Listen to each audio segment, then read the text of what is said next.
तो आज की क्लास में मैं शुरू करने वाला हूँ directive principles of state policies. ठीक है, तो इस चैप्टर के अंतर्गत हम लोग पढ़ने वाले हैं हमारे सरकार के पास कौन कौन सी डायरेक्टिव्स या इंस्ट्रक्शन दिया गया है टू मेक अ पॉलिसी, उसके बारे में। अब कुछ बेसिक बातें, दो तीन बातें जो मैं शेयर कर लूंगा इसके बारे में। तो ये हम लोग पढ़ेंगे part 4 of our Indian constitution. Part third तक हम लोग फंडामेंटल राइट्स देखे थे। अब जैसे ही फंडामेंटल राइट्स के बाद जो पार्ट थर्ड में था, पार्ट थर्ड में था हमारा फंडामेंटल राइट्स। ठीक, एफआर, जिसको 12 से लेके 35 आर्टिकल के बीच में रखा गया है। उसके बाद आता है ये पार्ट 4, जिसे हम लोग कहते हैं डीपीएसपी, एंड आर्टिकल इसके अंदर आएंगे 36 से 51। ठीक, अब यहाँ पे कुछ हिस्ट्रीज के बारे में शेयर करूंगा तुम्हारे साथ। बात क्या था कि बी एन राव का कहना था कि हम लोगों को दो टाइप का मौलिक अधिकार बनाना चाहिए। पहला पहला तो वो है जो हम लोग फंडामेंटल राइट्स में ऑलरेडी पढ़ चुके हैं, 12 से लेके 35 आर्टिकल के बीच में जो बात करता है।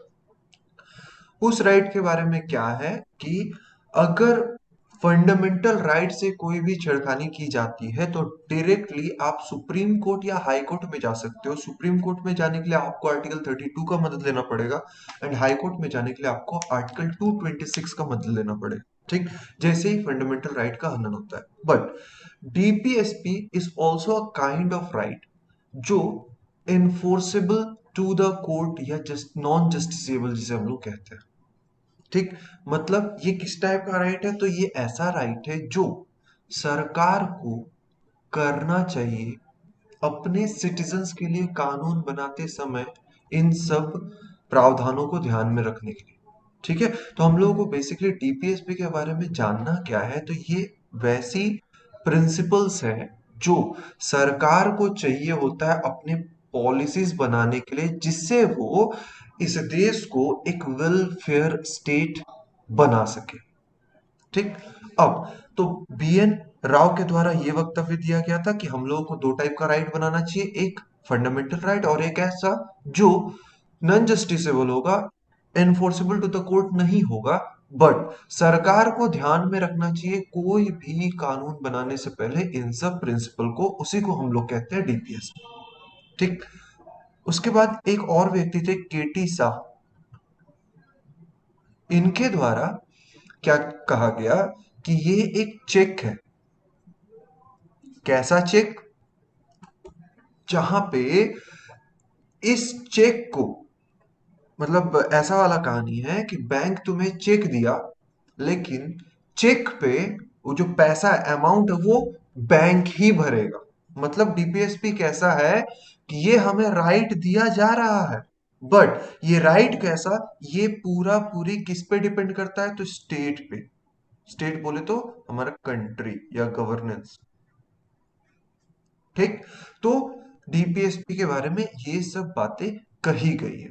उसके बाद डीपीएसपी को अगर हम लोग क्लासिफाई करते हैं तो ये तीन भाग में क्लासिफाई किया गया। मतलब देखो, अल्टीमेटली डीपीएसपी क्या है? तो ये सोच है जिसका इम्प्लीमेंटेशन करके सरकारों को लॉज बनाना है, लेजिस्लेटिव डिपार्टमेंट को लॉज बनाना है, ताकि हमारा देश जो है एक वेलफेयर देश बने। ठीक, अब उसके लिए तीन टाइप का सोच आया है, और उन्हीं तीनों में ये जो आर्टिकल 36 से लेके 51 तक हम लोग बात कर रहे हैं, वो तीनों में ही, उस तीनों ग्रुप में ही वो क्लासिफाइड है। पहला जो है उसे हम लोग कहते हैं गांधीयन प्रिंसिपल।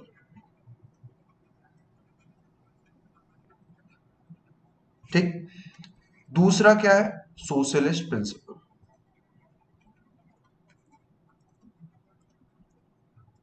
तीसरा क्या है भाई? तो तीसरा है लिबरल इंटेलेक्चुअल प्रिंसिपल। ठीक, तो गांधीयन प्रिंसिपल में बेसिकली हम लोग उन सब आर्टिकल को ही देख पाएंगे जो सब गांधी जी के द्वारा जब फ्रीडम फाइटिंग उनके द्वारा किया जा रहा था, तो उस समय वो जो जो चीज करना चाहते थे उन सबको इंक्लूड किया गया है इन गांधीयन प्रिंसिपल। सोशलिस्ट प्रिंसिपल का मेन मोटो है ताकि हम लोग अपने देश को एक वेलफेयर देश में कन्वर्ट कर सके। और लिबरल और इंटेलेक्चुअल प्रिंसिपल का है कि सबको समानता का अधिकार मिलना चाहिए और सबको आराम से सब लिबरल, सबके पास अपनी अपनी लिबर्टी है। उस टाइप का जो थिंकिंग रख के जो भी चीज को रखा गया, क्लासिफाई किया गया है, उसे हम लोग कहेंगे लिबरल इंटेलेक्चुअल प्रिंसिपल्स। ठीक, तो अब हम लोग अपने क्लास को अच्छे से शुरू करते हैं। ये बेसिक बातें मैं आप लोगों से शेयर कर लिया ताकि हम लोग आज समझ जाए कि आज की क्लास में एक्चुअली हम लोग सीखने क्या वाले। ठीक, उसके बाद व्हाट आर डीपीएसपी। तो अब हम लोग समझ लेते हैं डीपीएसपी बेसिकली है क्या। जो जो बातें मैं तुमको ऑलरेडी बता चुका हूं और इसमें कुछ कुछ एक्स्ट्रा बातें भी हैं, उन दोनों को ही हम लोग अपने ध्यान में रखेंगे एग्जाम पर्सपेक्टिव के। ठीक, चलो। Article 36 to 51 under Part 4 of Indian Constitution deals with DPSP या Directive Principles of State Policy. They are borrowed from Constitution of Ireland. ठीक, तो मतलब अगर हम लोग से सोर्स पूछ लिया जाए what is the source of DPSP, तो हम लोग को याद रखना है आयरलैंड। लेकिन आयरलैंड भी कहां से लिया, कभी कभी ये पूछा जा सकता है, तो हम लोग को याद रखना है ये लिया गया है स्पेन से। मतलब आयरलैंड स्पेन से लिया, स्पेन फिर आयरलैंड से हम इंडियंस ले लिए।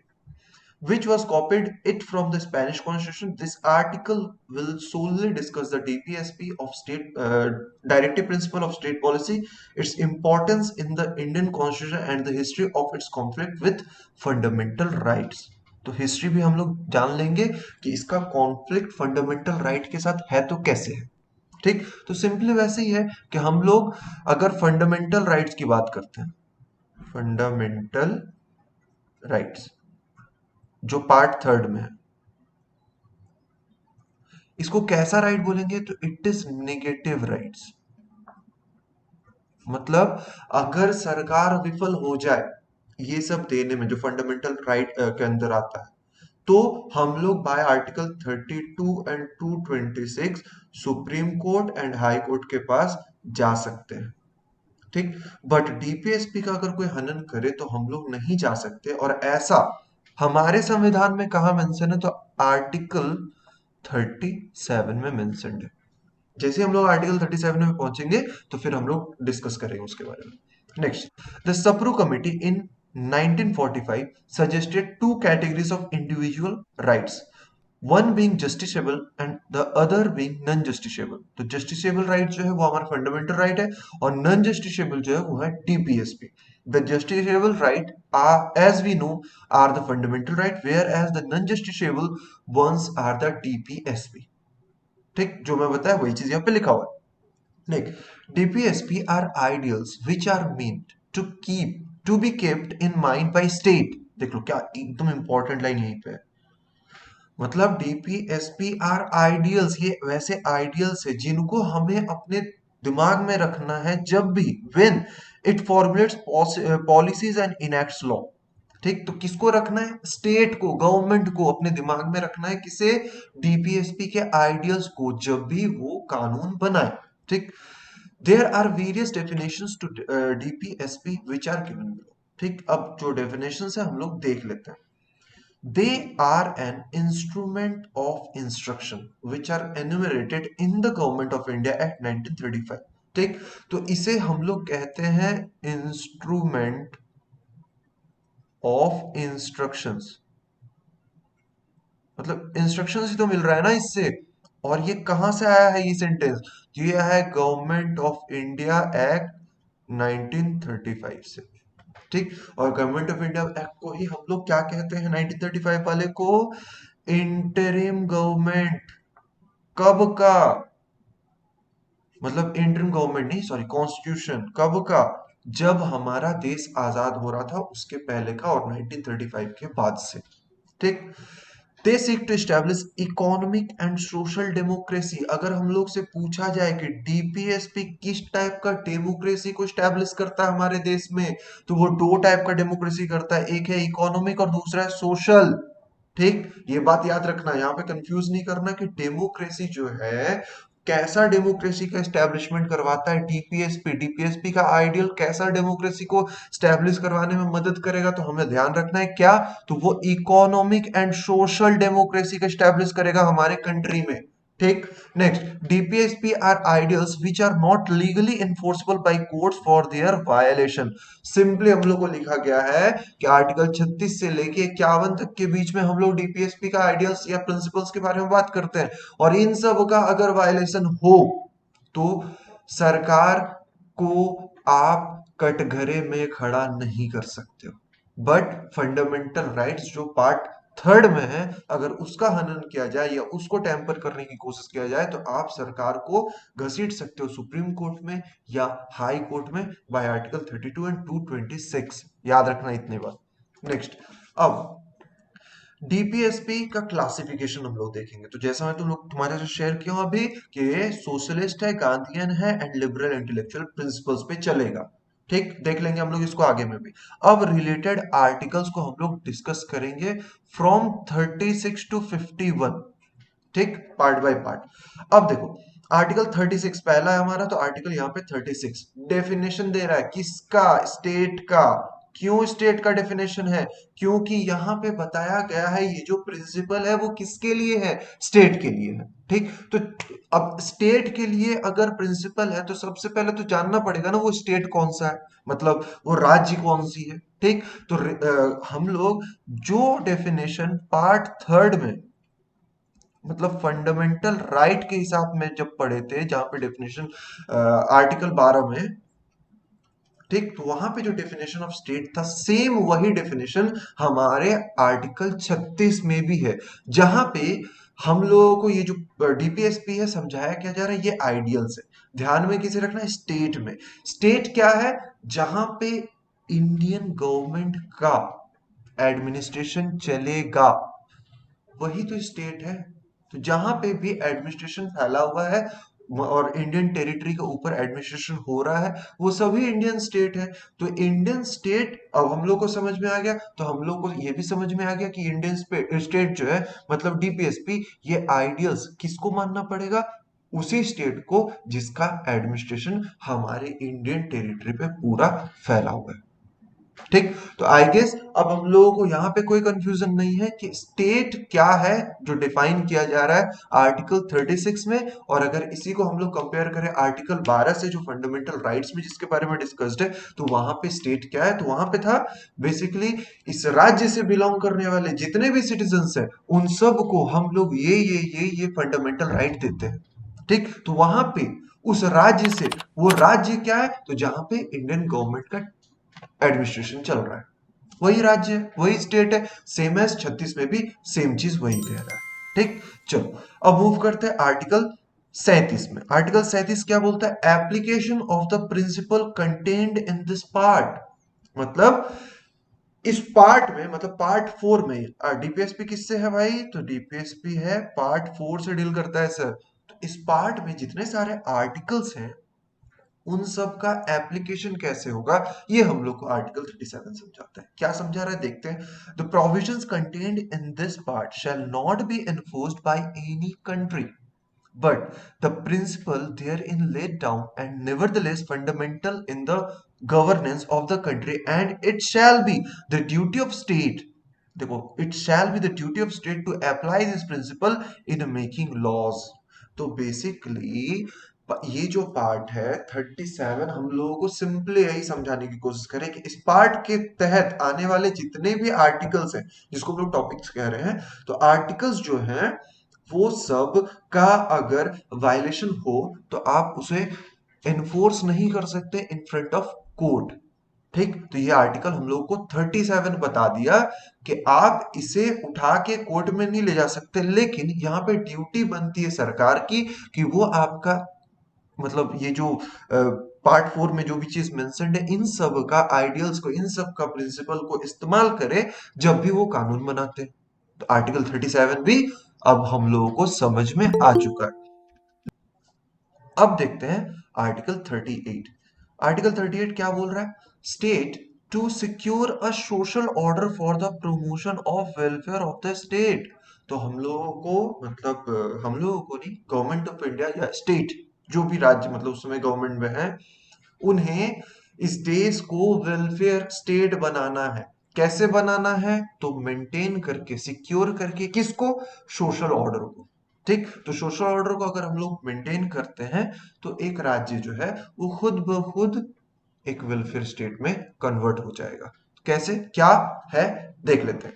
The state shall strive to promote the welfare of the people by securing and protecting as effectively as it may a social order in which justice, justice कैसा होना चाहिए? Social, economic and political. तो हम लोगों से पहला question क्या पूछा जा सकता है कि डीपीएसपी के अनुसार डेमोक्रेसी कैसा होगा? तो ये होगा दो, एक होगा इकोनॉमिक और एक होगा सोशल। ठीक, और डीपीएसपी के अनुसार जस्टिस कैसा होगा? तो जस्टिस होगा सोशल, इकोनॉमिक एंड पॉलिटिकल। ठीक, तो ये बात हम लोग को पक्का याद होना चाहिए क्योंकि यहीं पे कंफ्यूजन आ जाता है सिविल सर्विसेज के एग्जामिनेशन में।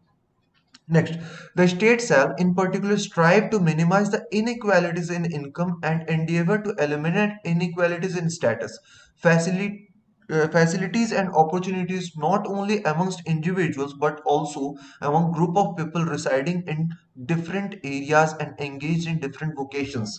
मतलब आर्टिकल 38 ही हम लोग को ये समझाता है कि स्टेट को ये ध्यान रखना चाहिए कि इन इक्वालिटीज न बढ़ जाए, गरीब गरीब होते ना चले जाए और बड़े आदमी बड़े ना होते चले जाए। ठीक, उसके लिए उन्हें जिस टाइप का भी कोई भी प्रमोशन करने की जरूरत है वो करें। और बट ध्यान क्या रखना है स्टेट को? जब वो उस लायक हो जाए, क्योंकि हम लोग जानते हैं कि अगर वो इस काम को ना भी करे ना तो कोई फर्क नहीं पड़ता क्योंकि हम लोग इसको उठा के कोर्ट तक नहीं ले जा सकते। ठीक, तो आर्टिकल 38 क्या था? आई गेस अब हम लोग समझ चुके हैं। Next, article 39, certain principle of policies to be followed by the state. तो कुछ और भी प्रिंसिपल है जिसको स्टेट के द्वारा फॉलो करना है। कैसा? The state shall in particular direct its policy towards securing that the citizen men and women equally have the right to an adequate means of livelihood. मतलब यहाँ पे मेन एंड वुमेन, मतलब यहाँ पे सेक्सुअल बायसनेस नहीं चलेगा। मतलब एक ही काम, जैसे कि मैं तुम लोगों को अभी पढ़ा रहा हूँ, मेरे जगह पे अगर कोई फीमेल तुम लोगों को पढ़ाती, फीमेल टीचर होती, तो उनका भी इन सब सब्जेक्ट के लिए जितना सैलरी बनता उतना बनता। अब मान लो हम लोग एक टीचर बन जाते सरकारी वाले। अब सरकारी वाले में देखोगे एक होता है परमानेंट टीचर और एक होता है टेम्पररी टीचर। तो वहां पे दोनों ही सरकार के लिए काम कर रहे हैं, लेकिन कभी कभी देखोगे कि क्या होता है, वो जो सरकार जो है परमानेंट टीचर को अच्छी खासी हेल्दी सैलरी देते हैं जो एकदम मस्त अपने क्लासरूम में जाके बैठ के सोते हैं, और जिसे कॉन्ट्रैक्ट बेसिस पे लिए हुए हैं उसे कुछ 10-20 हजार रुपए देके अपना काम चलवाते हैं। तो यहाँ पे ऐसा नहीं है कि वो जो कॉन्ट्रैक्ट पे काम कर रहा है वो उठ के चला गया और कोर्ट में जाके बोल दिया सर देखिए ये मेरे साथ इनइक्वालिटी कर रहे हैं, क्योंकि यहाँ पे जो बात है इक्वलिटी की बात हो रहा है। तब यहाँ पे दलील क्या दिया जाएगा कि बेटा तुम तो सबसे बड़े बुद्धू हो कि तुमको संविधान अच्छे से पढ़ने नहीं आता है। तुम डीपीएसपी जो पार्ट 4 है जो इन्फोर्सेबल है ही नहीं कोर्ट में, तुम उसको उठा के मेरे सामने आके काहे भाई बताओ। सबसे पहला तो तुम्हारी ये गलती है, और दूसरा यहाँ पे ये है, ये पूरा पूरी स्टेट का कैपेबिलिटीज पे डिपेंड करता है कि उसके पास है कितना, वो देना कितना चाहता है, नहीं देना चाहता। इसीलिए तो इसे इन्फोर्स नहीं किया गया, और इसी कारणवश केटी शाह के द्वारा इसे ये भी कहा गया था, मतलब डीपीएसपी को, कि ये एक ऐसा चेक है जिसमें अमाउंट जो है वो बैंक के द्वारा ही भरा जाएगा, और जब बैंक को देने का दिल करेगा तब वो देंगे इसको। ठीक, तो ये बात हम लोगों को समझ में आ गया होगा कि मैन हो या वुमेन इक्वल वेजेस मिलेंगे for equal work. Next, that the ownership and control of the material resources of the community are so distributed as best to serve the common goods। अब तो ओनरशिप एंड मटेरियल रिसोर्सेज, जो भी resources हैं उन सब में जो power distribution है वो सबको अलग अलग करना चाहिए। इससे क्या होगा कि वो जो रिसोर्सेस हैं वो कॉमन पीपल तक भी पहुंच पाएगा। तो ये भी किसको ध्यान में रखना है, ये भी हम लोग के सरकार को ही ध्यान में रखना है, जो आर्टिकल 39 हम लोगों को कहता है। Next, that the operation of the economic system does not result in the concentration of wealth and means of production to the common detriment। मतलब सिंपली हम लोगों को ये ध्यान रखना है कि ऑपरेशन ऑफ इकोनॉमिक सिस्टम जो है वो कंसंट्रेशन ऑफ वेल्थ, मतलब एक ही व्यक्ति के पास पूरा एकदम माल पानी आ जाए वैसा नहीं होना चाहिए। ये किसको ध्यान में रखना है, सरकार को ध्यान में रखना है। डी क्या बोल रहा है, that there is equal pay for equal work for both men and women, हम लोग समझ चुके हैं। That the health and strength of worker men and women and the tender age of children are not abused and that citizens are not forced by economic necessity to enter a vocational unsuited to their age or strength। तो यहाँ पे देखो ये वाला बड़ा important है। मतलब कुछ भी हो जाए, अगर कोई व्यक्ति चाहे वो मेन हो चाहे वुमेन हो चाहे वो चिल्ड्रन हो, उसको जब तक कोई काम करने का मन, मतलब अगर वो शारीरिक रूप से अच्छा नहीं है, ठीक, और वो काम करने में सक्षम नहीं है, तो यहाँ पे सरकार की ड्यूटी ये बनती है कि उसे रेस्ट दिया जाए, और हो सके अगर आपके पास कैपेसिटी है तो आप उसे सपोर्ट भी करो फाइनेंशियली। ठीक, तो ये भी आर्टिकल 39 ही समझा रहा है हम लोग को। That children are given opportunities and facilities to develop in healthy manner and in condition of freedom and dignity and that childhood and youth are protected against exploitation and against moral and material abandonment. तो ये F वाला point हम लोग को ये समझाया जा रहा है कि जो बच्चे पिछड़े हैं उन लोगों को एटलीस्ट अपॉर्चुनिटीज या फैसिलिटीज के तहत दे के उन लोगों को आगे किया जाए, और उन्हें अपना डिग्निटी, अपना जो भी स्ट्रेंथ, अपना फ्रीडम, इन सबको समझने में मदद किया जाए। ये रोल भी किसका है, तो ये भी दिया गया है जिम्मेवारी स्टेट को कि आप डीपीएसपी का आइडियल को थोड़ा सोचिए और आपको जो भी करना है आप कीजिए, जरूरी है। ठीक, नेक्स्ट अब आते हैं आर्टिकल 39 ए में। तो आर्टिकल 39 ए हम लोग को क्या बोल रहा है, equal justice and free legal aid. मतलब जस्टिस में कोई भी गाफिलियत नहीं होना चाहिए, ये ध्यान किसको रखना है, सरकार को रखना है, स्टेट को। ठीक, और अगर किसी के पास लीगल एड नहीं है तो उसे लीगल एड भी दिलवाने की जिम्मेवारी किसे है, सरकार को। लेकिन अगर किसी को लीगल एड नहीं मिलता है तो वो उठा के तो इसको एनफोर्स नहीं कर सकता, क्योंकि 37 आर्टिकल में स्पष्ट लिखा है कि आप इसको उठा के सरकार के पास नहीं ले जा सकते हो। सरकार बोले तो कोर्ट। ठीक है, तो आर्टिकल 39 ये हम लोग को समझा क्या है, the state shell secure that operations of the legal system promotes justice on a basis of equal opportunity and shall in particular provide free legal aid by suitable legislation or schemes or in any other way to ensure that opportunities of securing justice are not denied to any citizen by reason of economic or other disabilities। तो क्या करने का प्रावधान यहाँ पे बताया जा रहा है कि बेटा आपको सबसे पहले जस्टिस सब में बंट रहा है कि नहीं, इसका ध्यान रखना है।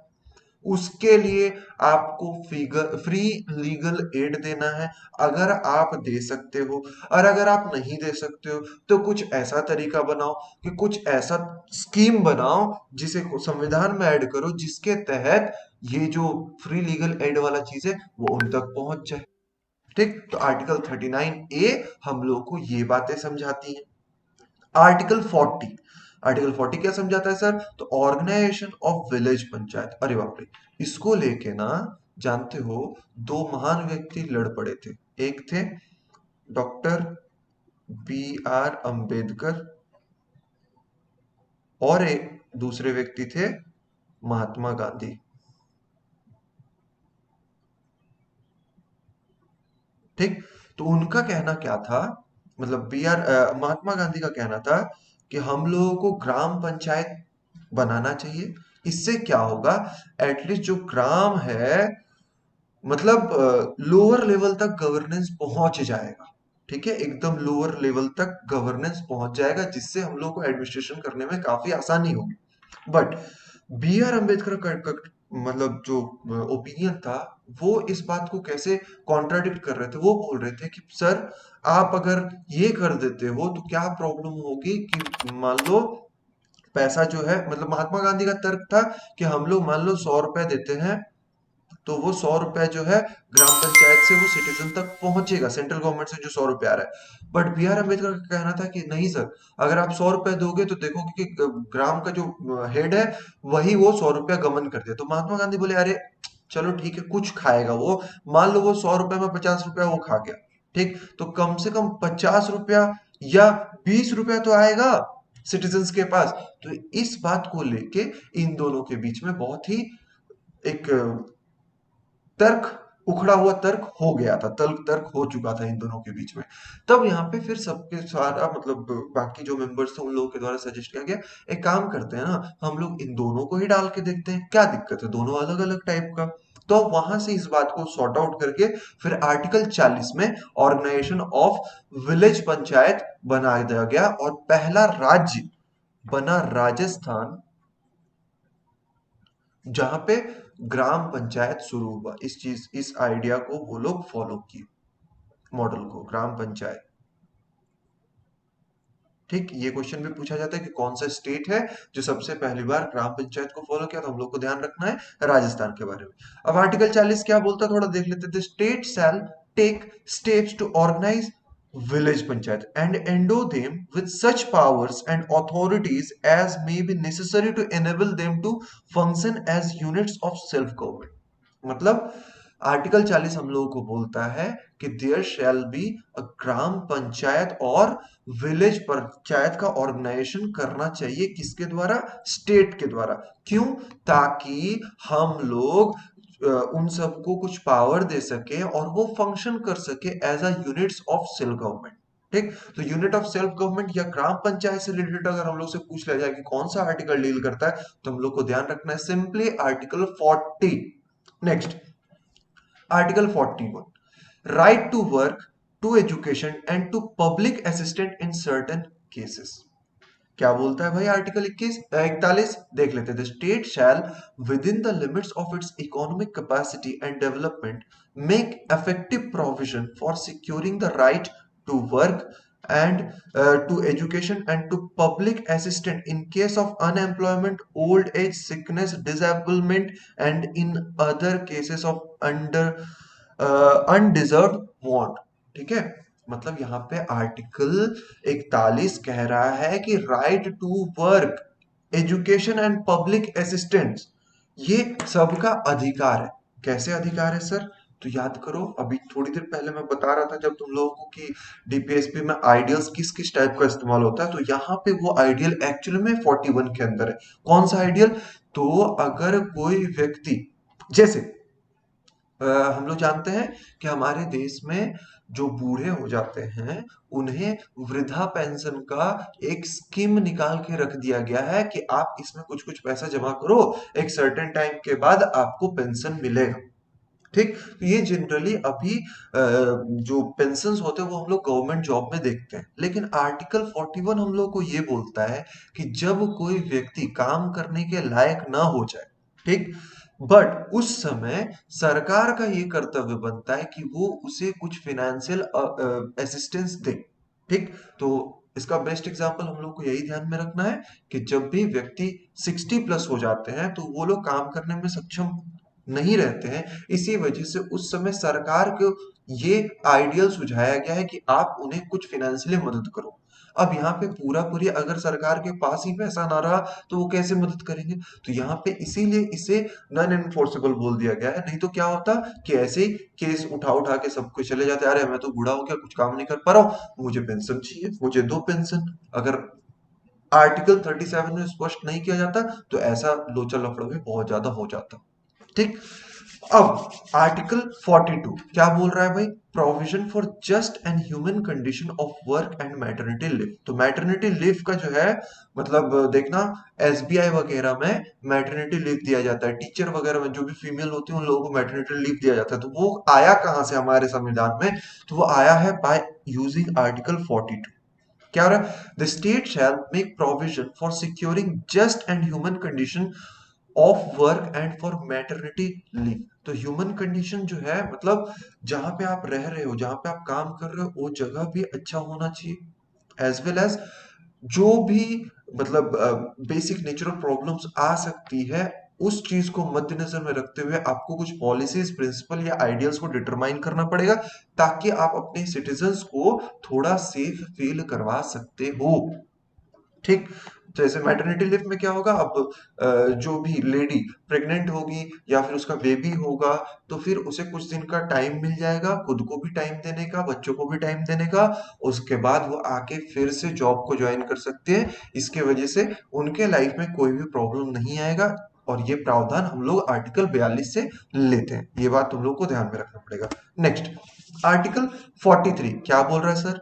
Living veg etc for workers. जो वर्कर्स हैं उन लोगों को कुछ लिविंग वेजेस देने की बात हो रहा है। The state shall endeavour to secure by suitable legislation और इकोनॉमिक ऑर्गेनाइजेशन और in any other way to all workers, agricultural, industrial, or otherwise, work a living wage condition of work, ensuring a decent standard of life and full employment of leisure and social and cultural opportunities. And in particular, the state shall endeavor to promote cottage industries on an individual or cooperative basis in rural areas. तो article 43 यहाँ पे लिखा हुआ तो बहुत कुछ है, इसको थोड़ा सिंप्लीफाइड वे में समझते हैं। तो यहाँ पे हम लोगों को आर्टिकल 43 समझाने की ये कोशिश की जा रही है कि लिविंग वेज के लिए हम लोगों को वर्कर्स के लिए, जो एग्रीकल्चरल वर्कर्स हैं, इकोनॉमिक वर्कर्स हैं, और भी जो अदर अदर तरह तरह के टाइप के वर्कर्स हैं, उन लोगों को हम लोगों को कुछ फिनेंशियल असिस्टेंस देना चाहिए, या उस हिसाब से हमें कुछ सुइटेबल लेजिस्लेशन करना चाहिए या इकोनॉमिक ऑर्गेनाइजेशन बनाना चाहिए, ताकि हम लोग उन लोगों का, जैसे इसको समझाने के लिए मैं तुमको बेसिक एक कहानी बताता हूं। मान लो एक लड़का है, वो विलेज से बिलोंग करता है। ठीक। एक बॉय, वो एक विलेज से बिलोंग करता है, जो भी विलेज है ए नाम का। अब वो व्यक्ति जो है जब से बॉर्न हुआ है, और अब वो लड़का हो गया मान लो 25 ईयर्स का। अब वो बंदा जो है, वो अब तो उसका कमाने खाने वाला उम्र हो गया, लेकिन विलेज में उसको अपॉर्चुनिटीज नहीं मिल रही है। ठीक। तो यहाँ पे कॉटेज इंडस्ट्रीज की बात की गई ना, कल्चरल कॉटेज इंडस्ट्री वगैरह वगैरह, यहाँ पे देखो कॉटेज इंडस्ट्री। तो यहाँ पे सरकार को ये सुझाया जा रहा है कि आप एक काम करो, वो जो लड़का था जिसका नाम था एक्स, उस टाइप के और भी तो बहुत सारे व्यक्ति होंगे, X Y Z A B C D, वो ए विलेज से बिलोंग करते हैं। तो आपको उस विलेज में कुछ ऐसा डेवलपमेंट करना चाहिए जिसके वजह से उस ए नाम का, जो विलेज से बिलोंग करने वाला जो एस नाम का व्यक्ति था, वो भाग के किसी टाउन में ना आए और अपना जिंदगी को वो अच्छे से गुजर बसर कर सके। अब उसके साथ ये क्यों किया गया है? क्योंकि इसके पीछे का फंडा यही है कि सोचो एक बार उस व्यक्ति के बारे में जो एक्स नाम का था, जो विलेज से बिलोंग करता था, अचानक से उसे आके टाउन में काम करना पड़ेगा। एक तो उसे समझने में काफी समय लग जाएगा कि गांव में और शहर में डिफरेंस क्या है, क्योंकि वो शहर तो देखा ही नहीं है। ठीक। तो इसी वजह से यहाँ पे स्टेट्स को या फिर गवर्नमेंट को सुझाया जाता है कि भाई आप उस व्यक्तियों के लिए कुछ ऐसा करो उनके ही गांव में, ताकि वो अपने काम को अच्छे से कर भी पाए और खुश भी रह पाए, दुखी ना रहे अपने फैमिली से दूर रह के। ठीक है। तो ये हम लोगों को आर्टिकल 43 समझाता है। आर्टिकल 43 ए क्या समझाता है? Participation of workers in management of industries. तो अब हम लोग 43 ए के हिसाब से ये ला के हम लोग रखे हैं, जिसमें अब वर्कर्स भी पार्टिसिपेट करेंगे in the management of industries. इससे क्या होगा कि उन लोगों को भी समझ में आएगा बहुत सारी बातें। देखते हैं ये हम लोग को डिटेल में क्या समझाने की कोशिश कर रहा है। The state shall take steps by suitable legislation और in any other way to secure the participation of workers in management of undertakings establishment और other organisation engaged in any industries. तो बेसिकली हम लोगों से यहाँ पे ऐसा पूछा जा सकता है क्वेश्चन में कि participation of worker in management of industries is included in which particular article. तो हम लोग को याद रखना आर्टिकल 43A। ठीक, नेक्स्ट आर्टिकल 44 क्या बोलता है? तो आर्टिकल 44 बोलता है uniform civil code for the citizen. तो अब मैं जो तुम लोग को समझा रहा था ना कि हम लोग डीपीएसपी को क्लासिफाई किए हैं तीन ग्रुप्स में। एक कौन सा था? तो गांधीयन। दूसरा कौन सा था? तो सोशलिस्ट। और तीसरा था लिबरल इंटेलेक्चुअल। ठीक, तो लिबरल इंटेलेक्चुअल के अंदर आता है ये वाला पार्ट। अब यूनिफॉर्म सिविल कोड क्या बोल रहा है भाई?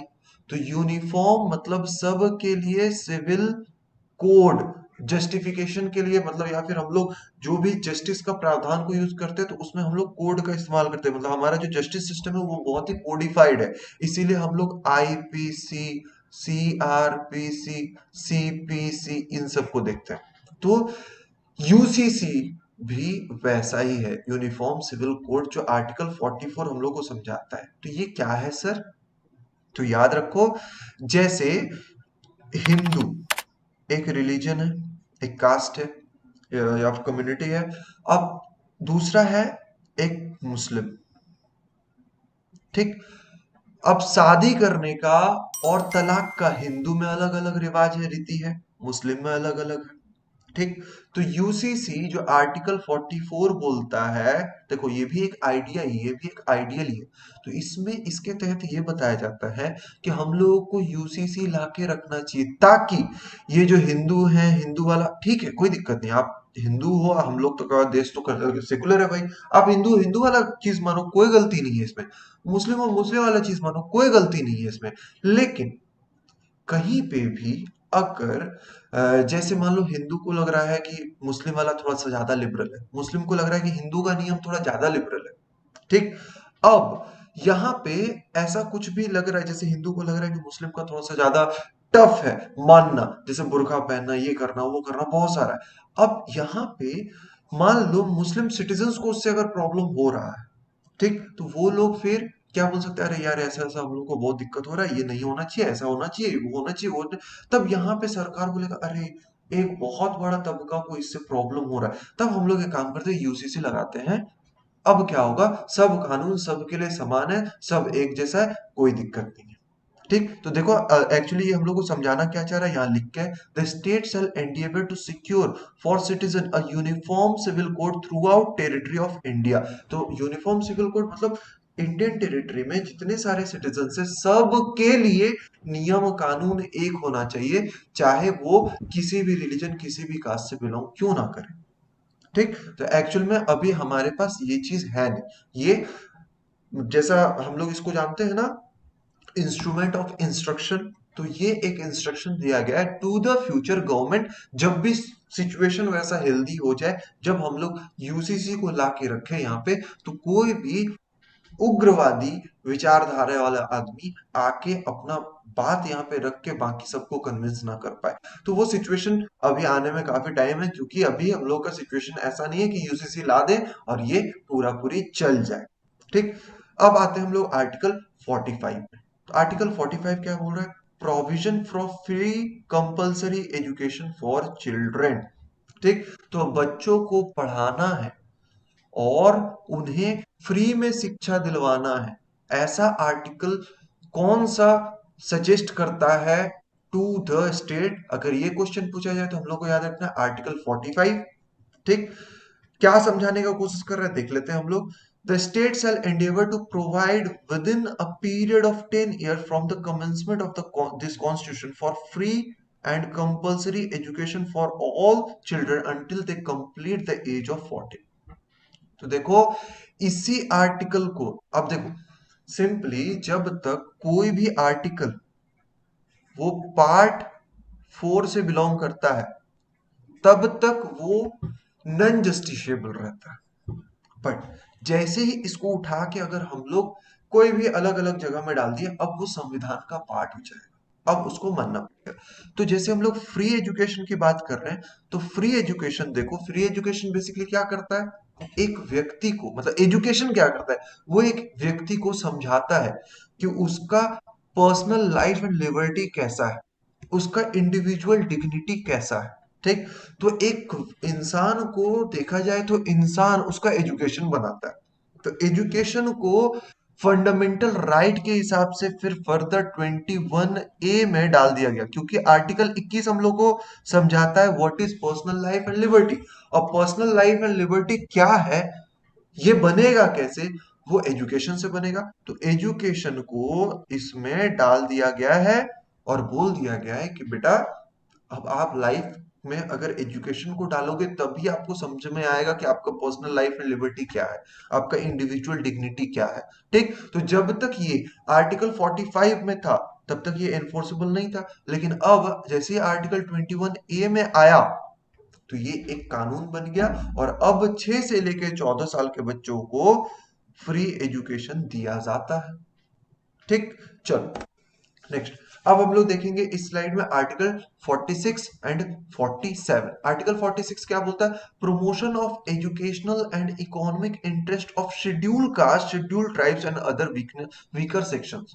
तो हम लोग क्या जानते हैं डीपीएसपी का यूज, तो डीपीएसपी का यूज है to constitute India into a welfare state, welfare state. ठीक। तो वेलफेयर स्टेट के लिए हम लोगों को सिर्फ ऊंचे जातियों वाले जो शहर से बिलोंग करते हैं उन लोगों को पढ़ाने से तो नहीं चलेगा। अगर सभी व्यक्ति पढ़ेंगे, ठीक है, चाहे वो शेड्यूल कास्ट से बिलोंग करे, शेड्यूल ट्राइब से बिलोंग करे, और भी अदर अदर वीकर सेक्शन से बिलोंग करे, अगर उनको भी अगर हम लोग पढ़ा देते हैं तभी तो वो अपने लाइफ में स्टेप लेने में सक्षम होंगे ना। तो इसीलिए आर्टिकल 46 हमें ये आइडिया सुझाता है, जिसमें स्टेट को क्या कहा जाता है वो हम लोग यहां देख लेते हैं। The state shell promote with special care the educational and economic interest of the weaker section of the people and in particular of the scheduled caste and scheduled tribes and shall promote them from social injustice and all form of exploitation। मतलब simply अगर हम लोग जो schedule caste या schedule tribe वाले व्यक्ति हैं उन लोगों को अगर हम लोग पढ़ा देते हैं तो वो लोग भी तो अपना लाइफ को एकदम डिग्निफाइड वे में जी सकेंगे ना। तो इसीलिए आर्टिकल 26 के तहत उन लोगों को, मतलब स्टेट गवर्नमेंट को, सॉरी गवर्नमेंट को या स्टेट को ये आइडिया दिया जाता है बाय डीपीएसपी। वो आर्टिकल कौन सा है, आर्टिकल 46। 47 क्या समझाता है, duty of the state to raise the level of nutrition and the standard of living and to improve public health. तो आर्टिकल 47 हम लोग को समझाता है कि ये स्टेट का ड्यूटी है to raise the level of nutrition and standard of living. ठीक। कैसे देख लेते हैं, the state shall regard the raising of level of nutrition and standard of living of its people and the improvement of public health as among its primary duties. तो इन सबको अपना primary duty बनाना है। In particular, the state shall endeavor to bring about prohibition of consumption except for medicinal purpose of intoxicating drinks and of drugs which are injurious to health। तो यहाँ पे article 47 देखो एक बहुत ही इंपॉर्टेंट बात ये बनाता है कि हम लोगों को सिटीजन्स का न्यूट्रिशन को ध्यान रखना है। ठीक।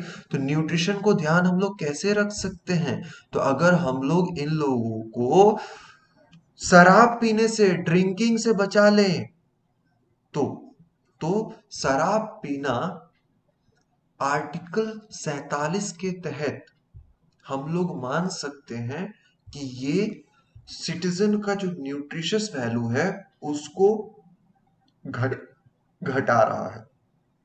ठीक है। तो यहां पे हम लोग जानते हैं बिहार, बिहार में शराब हेलो। बनती है। हाँ सतीश बोलो। सर आपका आवाज़ कट रहा है सर। अभी भी। नहीं सर, बीच में कट गया था सर, वो पूरा लाइन सुन नहीं पाए। कौन सा बात नहीं सुन पाए बताओ मुझे। सर पीछे जो रिपीट किए ना। कौन मतलब सा पूरा कट रहा था सर, हाँ। आर्टिकल 46 में 47 में?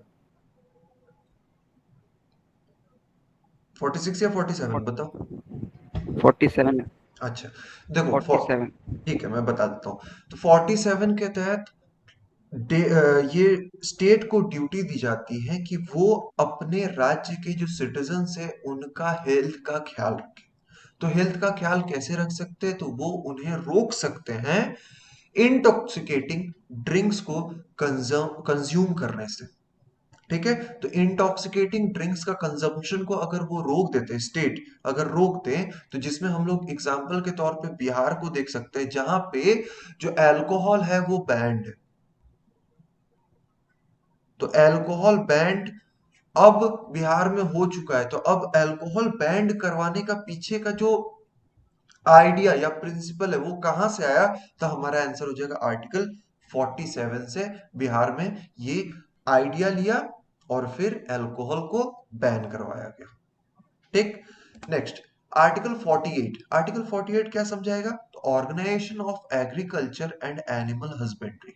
तो एग्रीकल्चर एंड एनिमल हस्बेंड्री को और भी ऑर्गेनाइज बना देना ये स्टेट का ड्यूटी है। The state shall endeavour to organise agriculture and animal husbandry on modern and scientific lines and shall in particular take steps for preserving and improving the breeds and prohibiting the slaughter of cow and calves and other milch and draught cattle। तो देखना basically हम लोगों को article 48 से एक important question ये पूछा जाता है कि by which article cow slaughter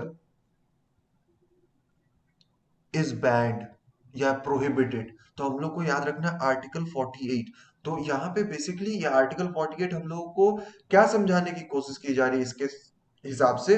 तो आर्टिकल 48 में सरकार को हिदायत दी जाती है कि आप एग्रीकल्चर को और एनिमल हस्बेंड्री को ऑर्गेनाइज करो और उसको बड़ा करो। ठीक, साथ में इसी आर्टिकल के तहत काउ स्लॉटर एंड जितने भी काउस हैं, काव्स हैं एंड अदर मिल्च और जो ड्रॉट कैटल्स होते हैं उन सब का रक्षा करना, मतलब उनका स्लॉटर से बचाना। तो ये हम लोग को आर्टिकल 48 बतलाता है। आर्टिकल 48 ए क्या बताता है?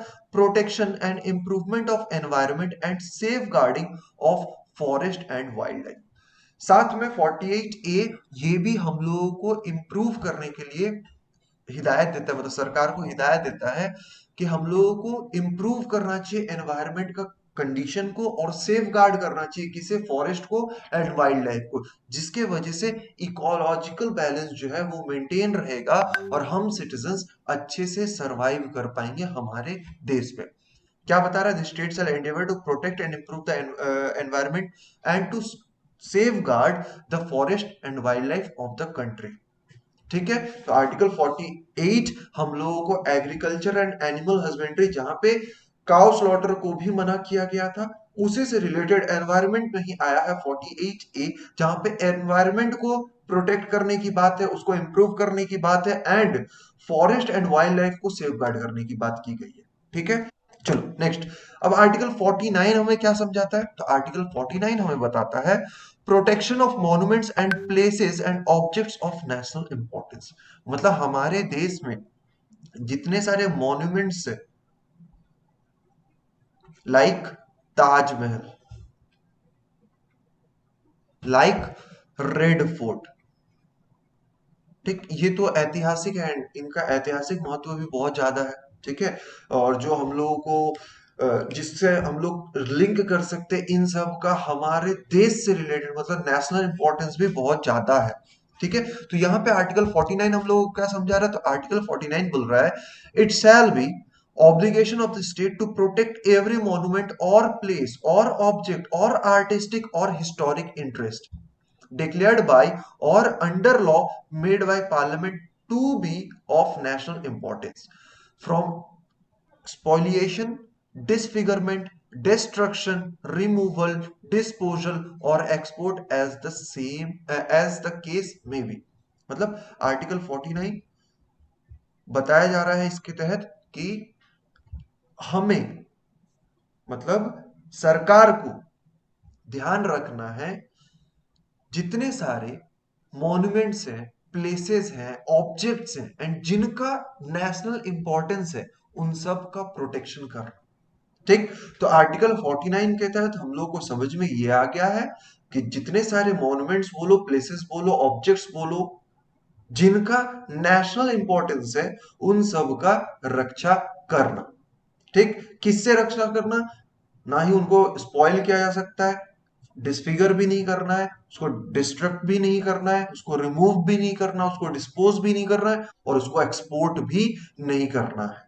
तो आर्टिकल 49 क्या कहता है ये भी अब हम लोग समझ गए। आर्टिकल 50। आर्टिकल 50 एक बहुत ही इंपॉर्टेंट आर्टिकल है, ये पूछता है बार बार। सिंपली हम लोगों को ध्यान रखना है कि जैसे हमारा देश, देश में रहते हैं सिटीजन्स, सिटीजन को देखने के लिए तीन पिलर बेसिकली, एक होता है जुडिशियरी, एक होता है एग्जीक्यूटिव, और एक होता है लेजिस्लेटिव। ठीक। तो जुडिशियरी जजमेंट देते हैं, लेजिस्लेटिव लॉ मेकर्स होते हैं, और एग्जीक्यूटिव जो होते हैं उस लॉ को इंप्लीमेंट करवाते हैं टू द सिटीजन्स। तो यहाँ पे आर्टिकल 50 हम लोगों से बात करता है about the separation of judiciary from the executive. मतलब जुडिशियरी एंड एग्जीक्यूटिव, इन दोनों के बीच का जो कार्य क्षेत्र है, इन दोनों को विभाजित कौन करता है? तो आर्टिकल 50। ठीक। The state shall take step to separate the judiciary from the executive in the public services of the state. ठीक है। तो आर्टिकल 50 के हिसाब से हम लोग को यह समझ में आता है कि जुडिशियरी सिस्टम जो है वो एग्जीक्यूटिव सिस्टम से अलग है अपने कार्य क्षेत्र में। ठीक। आर्टिकल 50 के तहत। नेक्स्ट आर्टिकल 51 जो डीपीएसपी का आखिरी लास्ट आर्टिकल है। इसके बाद आता है हमारा पार्ट 4A शुरू हो जाता है, जिसको हम लोग जानते हैं फंडामेंटल ड्यूटीज के नाम से। ठीक। इसमें आर्टिकल अगर आएंगे तो 51A सिर्फ। ठीक है। तो चलो उससे को वो हम लोग का नेक्स्ट क्लास की बात है। हम लोग सबसे पहले आर्टिकल 51 को कंप्लीट करते हैं। तो 51 क्या बोलता है? Promotion of international peace and security. मतलब हमारे पूरे दुनिया पे शांति कायम रखे, इसके लिए हमारे राज्य को जो भी तरीका अपनाना पड़ेगा वो अपनाना पड़ेगा। ठीक। और इसी चीज का सजेशन, मतलब आइडियल या प्रिंसिपल जो भी बोल लो, दिया जा रहा है by our DPSP to the state. The state shall endeavour to promote international peace and security. समझ गए? इंटरनेशनल लेवल पे शांति को बनाए रखना है। Maintain just and honourable relation between Nations, और नेशंस के साथ मतलब दूसरे नेशन जो विदेश हैं, विदेश के साथ अपना एक अच्छा रिलेशन बना के रखना है। तो यहाँ पे देखो, यहाँ पे मेरा तुम्हारे जैसे सिटीजन्स का कोई रोल नहीं है। यहाँ पे पूरा रोल किसका है? तो गवर्नमेंट ऑफ इंडिया का ही है। वही लोग अपना रोल यहाँ पे निभाएंगे और दूसरे देश के साथ अपना जो दोस्ती है उसको बढ़ाएंगे, ताकि वो फ्यूचर में काम आ सके। Foster respect for international law and treaty obligation in the dealings of organized people with one another.